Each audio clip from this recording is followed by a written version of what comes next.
ഇന്ന് നമ്മൾ നല്ല ബീഫ് അച്ചാർ ഉണ്ടാക്കാൻ പോവാണ്. അപ്പോൾ അത് ആദ്യമായിട്ട് വറുത്ത് കോരി മാറ്റി വെക്കുക.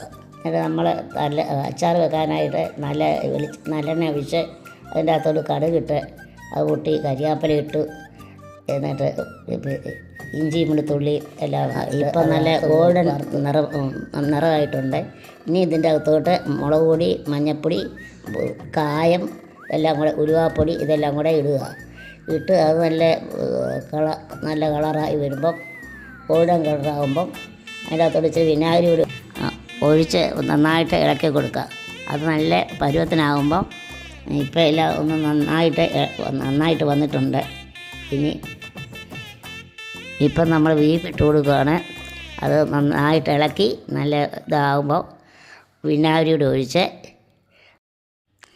ഇനി നന്നായിട്ട് ഇളക്കി കൊടുത്ത് നമ്മളിട്ട മസാലകളെല്ലാം നല്ലതായിട്ട് പിടിക്കുന്നിടം വരെ ഇളക്കി കൊടുക്കാം. നമ്മുടെ ബീഫ് അച്ചാർ റെഡിയായി.